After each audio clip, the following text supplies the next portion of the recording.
শ্রোতা বন্ধুরা, আপনাদের সবাইকে স্বাগতম অশরীরীর সেই নির্জন কক্ষে, যেখানে বাস্তবতার সীমানা ঝাপসা হয়ে যায় আর অতীত বর্তমানের অদৃশ্য দরজা খুলে যায়।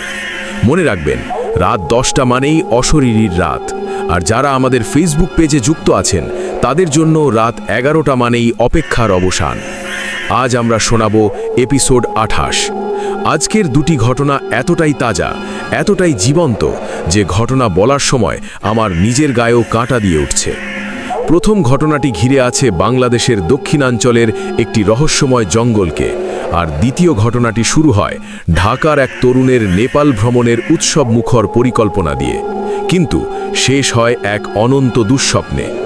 আপনাদের কাছে আমার অনুরোধ, এই ঘটনাগুলো যখন শুনবেন আশেপাশের সব আলো নিভিয়ে দিন, জানালার পর্দা টেনে দিন, কারণ অন্ধকারই এই ঘটনার প্রকৃত শ্রোতা।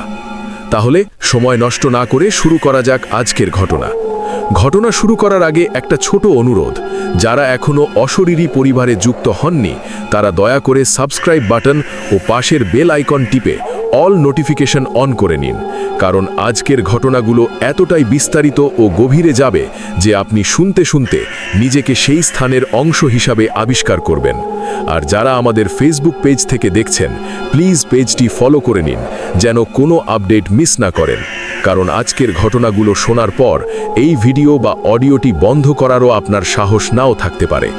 আর যারা আগে থেকেই অশরীরী পরিবারের সদস্য, আপনাদের কাছে আমার অনুরোধ, আজকের ঘটনায় রেটিং দিতে লাইক বাটনে ক্লিক করুন এবং কমেন্টে লিখুন আমি সাহসী, যদি আপনি আজকের সত্যকে মুখোমুখি হতে প্রস্তুত থাকেন। প্রথম ঘটনা, বাবেরহাটের কান্নার বন, যেখানে গাছের শিকড় চষে রক্ত। বছর 2023, বাংলা মাস আশ্বিন। শরতের সকাল হলেও আকাশ ছিল ধূসর, ভারী। তারেক, তার চাচাতো ভাই সাগর আর তাদের বন্ধু অপু ও আলম, এই চারজন মোটরসাইকেলে করে বাগেরহাটের শ্যামনগর থেকে প্রায় 25 কিলোমিটার দূরের এক গ্রামে একটি পারিবারিক অনুষ্ঠানে গিয়েছিল। ফেরার পথে বিকেল গড়িয়ে সন্ধ্যা নামতে শুরু করছে, হঠাৎই বিকট বৃষ্টি শুরু হয়ে যায়। প্রবল বাদল আর কালো মেঘে চারপাশ অন্ধকার হয়ে আসে। তারা একটি সংকীর্ণ পিচ ঢালা রাস্তায় ছিল, যার এক পাশে সুন্দরবনের প্রান্তিক আরাকার মতো ঝোপঝাড়, অন্য পাশে ধান ক্ষেত। ভিজে রাস্তায় মোটরসাইকেল হঠাৎ পিছলে যায়। সাগর হ্যান্ডেল নিয়ন্ত্রণ হারিয়ে বাইকের সাথে থেতলে পড়ে রাস্তার ধারের কাদায়।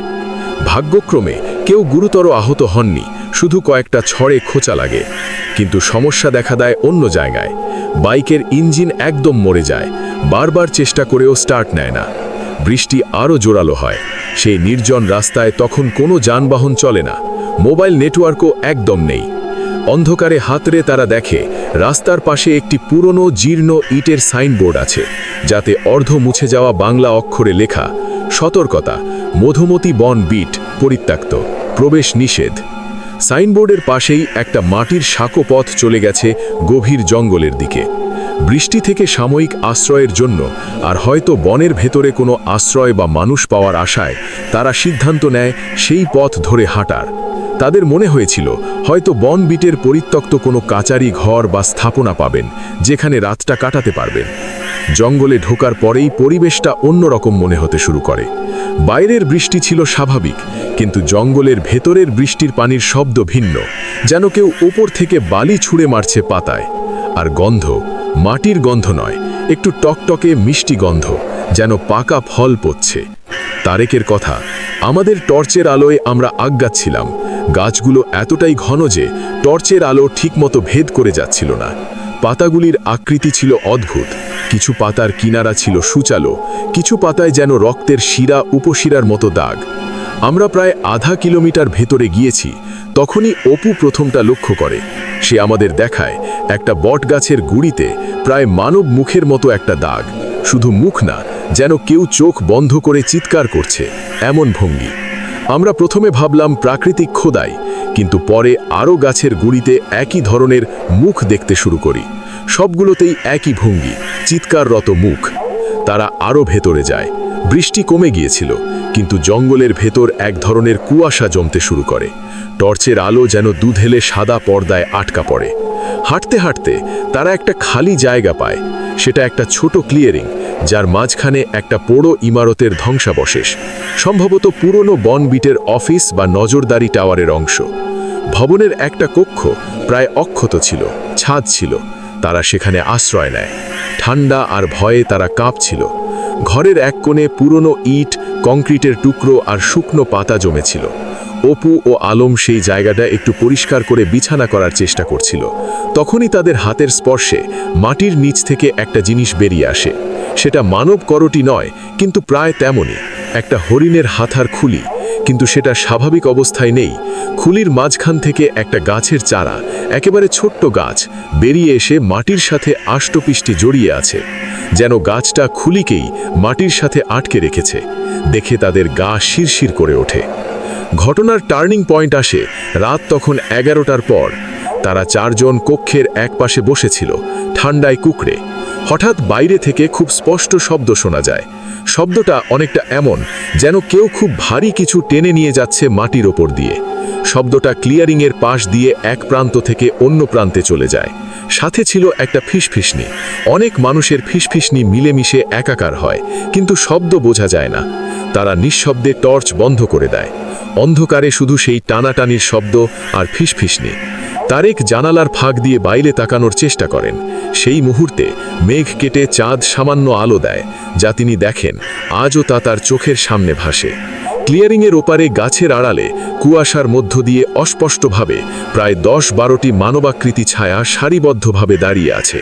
তাদের উচ্চতা ছিল অস্বাভাবিক লম্বা, গলার অংশ যেন টানা, আর তাদের পায়ের দিকে তাকালে দেখা যায় না। পা যেন মাটির সাথে মিশে আছে, কিংবা মাটির ভেতর থেকে তারা উকি দিচ্ছে। সবচেয়ে ভয়ঙ্কর ঘটনা ঘটে তার কিছুক্ষণ পর। তারা চারজনই নিশ্চুপ হয়ে আছে, হৃদয় দ্রুত স্পন্দিত হচ্ছে। হঠাৎ আলম, যে অপেক্ষাকৃত কম ভয় পেয়েছিল বলে নিজেকে সামলাচ্ছিল, তার পাশে থাকা ব্যাকপ্যাকটা নড়ে। সে ভেবেছিল হয়তো ইঁদুর।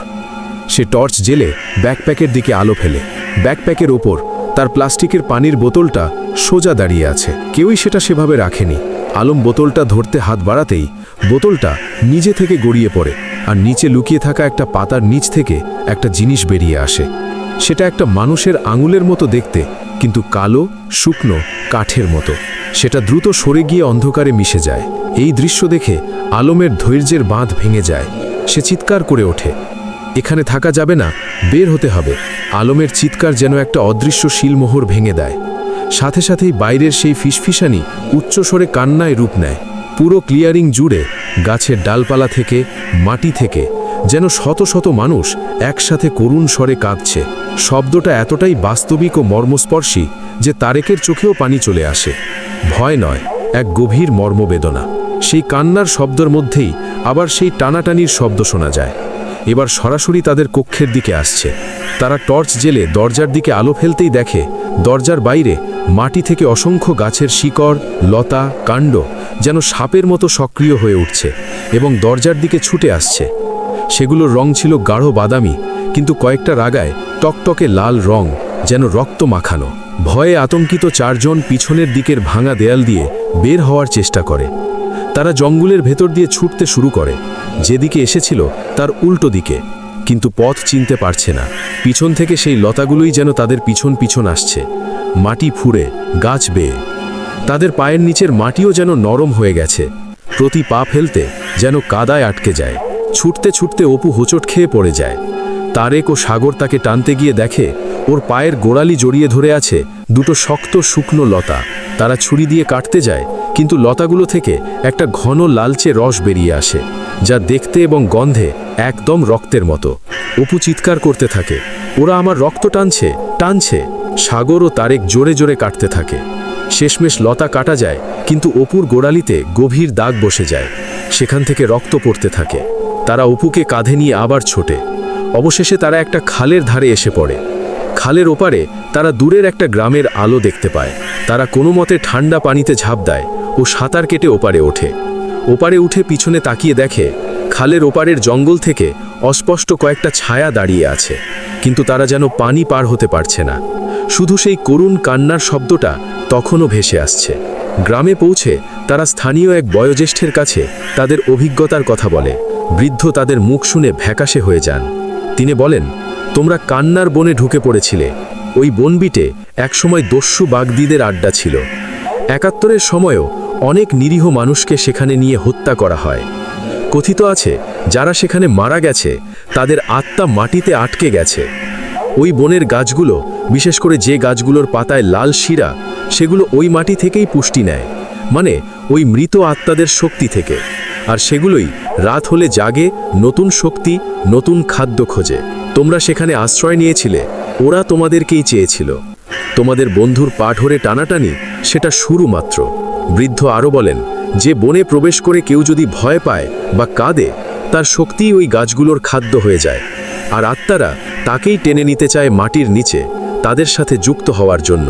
তারেক, সাগর ও আলম পরের দিন স্থানীয় কিছু লোক নিয়ে গিয়ে বাইক উদ্ধার করে, কিন্তু অপু সেদিনের পর থেকে আর স্বাভাবিক হয়নি। সে প্রায়ই জ্বর ভাব নিয়ে থাকে, ঘুমের মধ্যে চিৎকার করে, বলে, ওরা আমাকে ডাকছে, মাটি আমাকে নিয়ে যেতে চায়। তার গোড়ালির দাগ কখনোই পুরোপুরি সারেনি, সেখানে একটা কালো ছোপ আছে। শীতকালে সেটা ফুলে ওঠে এবং রক্ত জমাট বাঁধার মতো দেখায়। এই ঘটনার পর তারেক গবেষণা করে জানতে পারেন, স্থানীয়ভাবে এই বনটির খ্যাতি আছে। অনেক আগে থেকেই লোকজন সেখানে যায় না। কেউ কেউ বলে সেখানে একটি দুঃখের ভূত বসবাস করে, যে মৃতদের কান্না সংগ্রহ করে রাখে আর গাছগুলোকে দিয়ে শিকড় ছড়ায় জীবিতদের দিকে, তাদের দুঃখ, তাদের ভয়, এমনকি তাদের রক্ত টেনে নেওয়ার জন্য। শ্রোতা বন্ধুরা, এই ছিল আজকের প্রথম ঘটনা, বাগেরহাটের কান্নার বন। তারেক, সাগর, অপু ও আলমের ভাগ্যে যা ঘটেছে তা কি প্রকৃতির প্রতিশোধ, নাকি অতীতের পাপের ছায়া? অন্ধকার জঙ্গলে কি সত্যি আটকা পড়ে আছে অনন্ত কান্নার এক ঝাঁক আত্মা? ভাবুন তো, আপনার আশেপাশের গাছগুলো যখন হাওয়ায় দোল খায়, সেটা কি শুধুই বাতাস, নাকি কোনো অশরীরীর নিঃশ্বাস? ঘটনাটি কেমন লাগলো অবশ্যই কমেন্ট বক্সে জানাবেন। আপনারা কি ধরনের ঘটনা শুনতে চান সেটাও কমেন্ট বক্সে জানাবেন। অশরীরী কখনোই কালো জাদু, অন্ধবিশ্বাস, কুসংস্কারকে প্রমোট করে না। আর অশরীরীর সকল ঘটনা আপনি বিশ্বাস করবেন কি করবেন না, সেটা একান্তই আপনার নিজের ব্যাপার। তবে বিনোদন হিসেবে নেওয়াই হবে বুদ্ধিমানের কাজ। এখানে গল্প নয়, ঘটনা শোনানো হয়। রাত 10টা মানেই অশরীরীর রাত। এবার আসা যাক আজকের দ্বিতীয় ঘটনায়। এই ঘটনাটি ঢাকার এক তরুণের নেপাল ভ্রমণের ঘটনা থেকে শুরু হয়, কিন্তু শেষ হয় এক এমন অভিশপ্ত হোটেলে যেখান থেকে ফেরার পথ চিরতরে বন্ধ হয়ে যায়। ঘটনাটি আমাদের পাঠিয়েছেন ঢাকার মোহাম্মদপুরের বাসিন্দা আরাফ। অসংখ্য ধন্যবাদ আরাফ ভাইকে তার বন্ধুর এই মার্মিক ও অবিশ্বাস্য কাহিনী আমাদের কাছে পৌঁছে দেওয়ার জন্য। আমি বলবো আরাফের ভাষায়, তারই বর্ণনায়। দ্বিতীয় ঘটনা, নেপালের হোস্টেল 16, যেখানে অতিথি হয়ে ওঠে চিরন্তন বাসিন্দা। আরাফের বন্ধু আফজাল, ছদ্মনাম, ছিল অত্যন্ত উৎসাহী ও অ্যাডভেঞ্চার প্রিয় এক যুবক। 2023 সালের নভেম্বরে আফজাল তার আরও 3 বন্ধু ইমন, রায়ান ও ফাহিমের সাথে নেপাল ট্যুরের প্ল্যান করে। তাদের উদ্দেশ্য ছিল কাঠমান্ডুর ঐতিহ্য দেখা, পোখরার শান্ত হ্রদ উপভোগ করা এবং বিশেষ করে নেপালের অলিক সুন্দর বাট রহস্যময় পাহাড়ি গ্রামগুলো এক্সপ্লোর করা। বাজেট কম থাকায় তারা অনলাইনে সস্তা একটা হোস্টেল বুক করে। হোস্টেলটার নাম ছিল ইন্টারন্যাশনাল ট্রাভেলার্স লজ, কিন্তু স্থানীয়রা এবং গুগল ম্যাপে সেটা হোস্টেল 16 নামে পরিচিত ছিল। কাঠমান্ডুর একদম পুরনো ও অল্প পরিচিত একটি এলাকায় একটা সরু গলির শেষ মাথায় হোস্টেলটি অবস্থিত ছিল। 3 তলা বাড়ি, লাল ইটের, দেখতে অনেক পুরনো কিন্তু মজবুত। রিভিউ খুব একটা ছিল না, যেগুলো ছিল সেগুলোও খুব সাধারণ, সস্তা, বেসিক থাকার জায়গা, অদ্ভুত অ্যাম্বিয়েন্স। তারা 20 নভেম্বর রাতে হোস্টেলে চেক ইন করে। রিসেপশনে একজন বয়স্ক মানুষ ছিলেন, যার নাম তারা পরে জানতে পারে মিস্টার গুরুং। তিনি খুবই ঠান্ডা, শান্ত, কথা কম বলেন। তার চোখে এক ধরনের ক্লান্তি, যেন তিনি বহু বছর ধরে একই কাজ করছেন। তিনি তাদের 4 জনের জন্য 2টি রুম দেন, 301 এবং 302, তৃতীয় তলায়। লিফট ছিল না, পুরনো কাঠের সিঁড়ি বেয়ে উঠতে হয়। করিডোর ছিল অন্ধকার আচ্ছন্ন, শুধু কয়েকটা হলুদ বাল্ব জ্বলছিল। তাদের রুম 301। রুমটা বেশ বড়, 4টে সিঙ্গেল বেড। জানালা দিয়ে বাইরের গলির একটা অংশ দেখা যায়, কিন্তু সামনে একটা উঁচু দেয়ালের কারণে রোদ ঢুকত না। ঘরটা একটু স্যাঁতস্যাঁতে গন্ধ ছিল। প্রথম রাত ঠিকই কাটে, শুধু ইমন বলেছিল সে রাতে বারবার স্বপ্ন দেখেছে যে কেউ তার পায়ের পাতা চাটছে। সবাই হেসে উড়িয়ে দেয়। দ্বিতীয় দিন তারা কাঠমান্ডুর দরবার স্কোয়ার ঘুরে সন্ধ্যায় ফিরে এসে তারা লক্ষ্য করে তাদের রুমের কিছু জিনিসপত্র নড়াচড়া করা, যেমন আফজালের ব্যাগটা বেডের নিচ থেকে বের করে বিছানায় রাখা, ফাহিমের টুথব্রাশ বাথরুমের সিঙ্ক থেকে নিচে পড়ে। তারা ভাবল হয়তো ক্লিনিং স্টাফের কাজ। রাতে শুতে যাওয়ার আগে রায়ান বলে সে বারান্দায় সিগারেট খেতে গিয়ে নিচের গুলিতে একটা লোককে দাঁড়িয়ে থাকতে দেখেছে, সাদা পোশাকে, মাথায় টুপি, যেন ওপরের দিকে তাদের জানালার দিকে তাকিয়ে আছে, কিন্তু আলো কম থাকায় স্পষ্ট দেখতে পায়নি। তৃতীয় রাত থেকে অদ্ভুততা শুরু হয়। রাত 3টের দিকে আফজালের ঘুম ভেঙে যায়। সে শোনে ঘরের ভেতরেই কেউ হাঁটছে, ধীর মৃদু পায়ের শব্দ। সে চোখ মেলে টর্চের আলো ফেলে দেখে ঘরের এক কোণে ইমনের বিছানার পাশে একটা কালো অস্পষ্ট মানবাকৃতি ছায়া দাঁড়িয়ে আছে। শেডটা খুব গাঢ় নয়, কিন্তু নড়াচড়া করছে না। আফজাল ভয়ে আতঙ্কিত হয়ে চিৎকার করতে গিয়েও পারছে না, গলা আটকে আসে। সে তার কাঁধে হাত দিয়ে ইমনকে ঝাঁকি দেয়। ঠিক সেই মুহূর্তে সেই ছায়াটা যেন মিলিয়ে যায়, সরাসরি বিলীন না হয়ে যেন মেঝের ফাটল দিয়ে নিচে চলে যায়। ইমন ঘুম থেকে উঠে বিরক্ত হয়। আফজাল ঘটনা বলে, কিন্তু ইমন বিশ্বাস করে না, বলে হয়তো ঘুমের ঘোরে দেখেছে। পরের দিন সকালে তারা হোস্টেল ম্যানেজার মিস্টার গুরুংয়ের কাছে অভিযোগ করতে যায়। মিস্টার গুরুং তাদের কথা শুনে একটুও অবাক হননি। তিনি শুধু একটি অদ্ভুত কথা বলেন, এই হোস্টেলের প্রতিটি রুমের নিজস্ব অতিথি আছে। তারা চিরকাল এখানে থাকতে পছন্দ করে। আপনারা সাময়িক অতিথি, তারা শুধু উপস্থিতি জানান দেয়। তারা ক্ষতিকর নয় যদি তাদের সম্মান দেন। তারা জিজ্ঞেস করে, তারা মানে কারা? মিস্টার গুরুং শুধু একটু হাসেন, বলেন যাদের আর কোথাও যাওয়ার জায়গা নেই। তারা রুম পরিবর্তনের আবেদন করে, কিন্তু মিস্টার গুরুং বলে সব রুম একই রকম। বাইরে অন্য হোটেল খোঁজার চেষ্টা করে, কিন্তু তাদের বাজেটে আর কোনো ভালো জায়গা মেলে না, আর তাদের ট্যুর প্ল্যান আরও 4 দিনের। তারা সিদ্ধান্ত নেয় সাবধানে থাকবে, রাত হলে সবাই একসাথে থাকবে। কিন্তু সেই রাতেই সবচেয়ে ভয়ঙ্কর ঘটনা ঘটে। তারা 4 জনে জেগেছিল। রাত 1টার দিকে হঠাৎ রুমের ভেতরের দেয়াল থেকে আওয়াজ আসে, ঠক ঠক ঠক, যেন কেউ নখ দিয়ে দেয়াল খুঁড়ছে। শব্দটা এক জায়গা থেকে অন্য জায়গায় সরতে থাকে। সাথে সাথে ঘরের তাপমাত্রা হঠাৎ করেই অনেক নিচে নেমে যায়।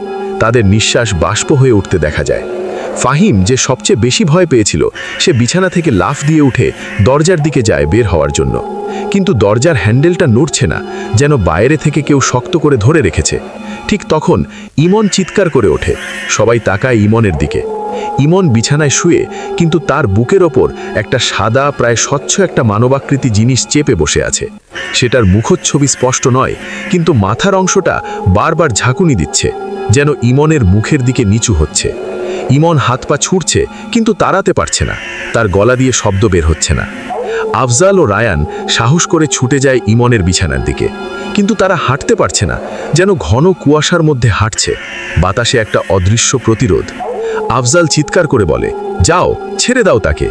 তখন সেই সাদা জিনিসটা মাথা ঘুরিয়ে আফজালের দিকে তাকায়। সেই মুহূর্তে আফজাল বলে সে সেই মুখে কিছু দেখতে পেয়েছে। চোখ নেই, শুধু দুটো গভীর কালো গর্ত, আর গর্তের ভেতর থেকে যেন হাহাকার বেরিয়ে আসছে। জিনিসটা মুখ খোলে, কিন্তু কোনো শব্দ নেই, শুধু এক ধরনের শব্দহীন চিৎকারের ভঙ্গি। হঠাৎ করেই দরজা নিজে থেকেই খুলে যায়। সঙ্গে সঙ্গে সেই সাদা জিনিসটা যেন বাষ্পের মতো উবে যায়। ইমন জোরে জোরে শ্বাস নিতে শুরু করে।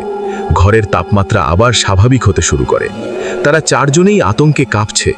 তারা সিদ্ধান্ত নেয় এখনই এই হোটেল ছাড়তে হবে, টাকা যাই হারাক।